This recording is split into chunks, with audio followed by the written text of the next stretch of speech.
Hello guys, எல்லாரும் எப்படி இருக்கீங்க? நான் தான் உங்கள் ஜாய் சத்யா பேசுகிறேன். எல்லாருக்கும் ப்ரைஸ் தி லார்ட்.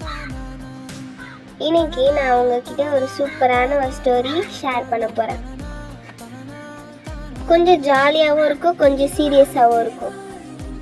எண்டில் ஒரு ஸ்மால் லெசன் இருக்கும். அதை நீங்கள் மறக்காமல் அந்த லெசன் கேட்கணும்னு ஆசைப்பட்டீங்க அப்படின்னா இந்த வீடியோவை ஃபுல்லாக பாருங்கள். அண்ட் யூஸ்வலி நான் சொல்கிற மாதிரி ஜாய் சத்யா சேனலை சப்ஸ்கிரைப் பண்ணிக்கோங்க. ஓகே, ஸ்டோரிக்குள்ளே போகலாமா? ஒரு நாள் ஈவினிங்கில் நான் ஒரு டீ கடைக்கு போனேன். ஃபுல் ரிலாக்ஸ் மூடில் இருந்தேன்.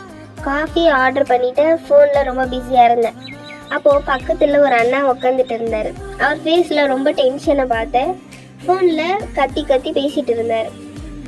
காஃபி வந்த உடனே பில் லேட்டர்னு காஃபியை உடனே குடிச்சிட்டு பில் லேட்டர்னு சொல்லிட்டு உடனே வெளியே ஓடிட்டார்.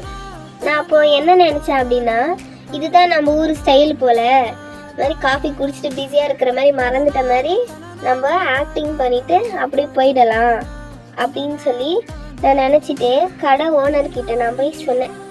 இந்த மாதிரி ஒருத்தர் பில் லேட்டர்னு சொல்லிட்டு போனார், அவர்கிட்டயே நீங்கள் காசு வாங்கலை அப்படின்னு சொல்லி நானும் கேட்டேன்.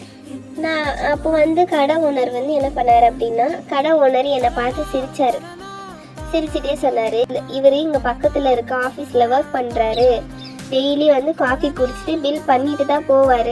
இன்னைக்கு என்னமோ தெரியல, அவருக்கு ஏதோ டென்ஷன் போல் ரொம்ப அர்ஜென்ட்டாக கிளம்பிட்டாரு அப்படின்னு சொல்லி என்கிட்ட சொன்னதும், நீங்கள் யோசித்த மாதிரி தான் நானும் ஃபஸ்ட்டு டே நானும் அப்படி தான் யோசித்தேன். ஆனால் அவர் மறக்காமல் கேஷ் கொடுத்துட்டு தான் போவார். இன்னைக்கு அவருக்கு டென்ஷன்னால் அவரே என்கிட்ட கேஷ் கொடுக்காம போயிட்டாரு. அப்போ எனக்கு கொஞ்சம் கில்ட்டியாக ஃபீல் ஆயிடுச்சு. ஒரு நிமிஷத்தில் நான் ஸ்ட்ரெயிட்டாக ஜட்ஜ் பண்ணிட்டேனே, நான் ஒரு நல்ல மனுஷனாக இருந்து அவரை கெட்டவன்னு டிசைட் பண்ணிட்டேன். ஃபுல் சீன் கூட புரியாமல் நம்ம டிசைட் பண்ணிட்டேனே அப்படின்னு சொல்லி ரொம்பவே கில்ட்டியாக ஃபீல் ஆச்சு.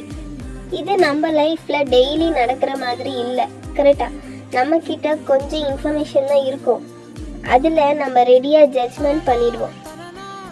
ஆனால் ஃபுல் ஸ்டோரி நமக்கு தெரியாது. கொஞ்சம் வெயிட் பண்ணுங்கள், லிசன் பண்ணுங்கள். அப்படி பண்ணினாதான் கரெக்டாக அண்டர்ஸ்டாண்ட் பண்ணலாம். சில நேரத்தில் நம்ம கூட சேம் சுச்சுவேஷனில் இருக்கும். யாராவது நம்ம மிஸ் அண்டர்ஸ்டாண்டிங் பண்ணுவாங்க, அப்போ தான் புரியும் ஜட்ஜ் பண்ணக்கூடாதுன்னு.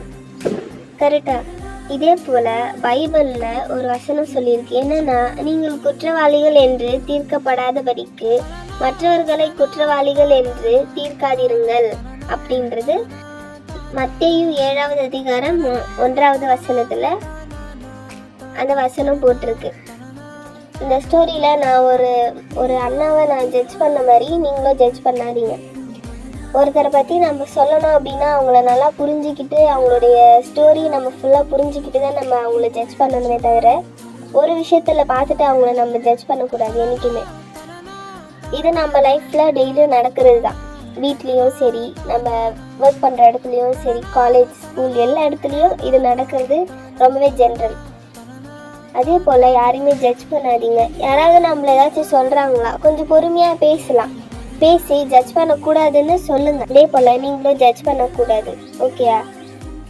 இந்த ஸ்டோரி புதுசாக இருந்தால் லைக் பண்ணுங்கள், கமெண்ட் பண்ணுங்கள். இன்னும் இந்த மாதிரி ஸ்டோரிஸ் மிஸ் பண்ணாமல் சப்ஸ்கிரைப் பண்ணுங்கள். ஜாய் சத்யா சேனலை டெய்லி ஷார்ட் ஸ்டோரி ரெடியாக இருக்குது. உங்கள் ஹார்ட்டில் ஜாய் இன்ஜெக்ட் பண்ண சப்ஸ்கிரைப் பண்ணிக்கோங்க.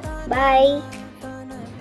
மத்தேயு 7ஆம் அதிகாரம் 1வது வசனம், நீங்கள் குற்றவாளிகள் என்று தீர்க்கப்படாதபடிக்கு மற்றவர்களை குற்றவாளிகள் என்று தீர்க்காதிருங்கள். இந்த வசனத்தை நீங்கள் ஞாபகம் வச்சுக்கோங்க.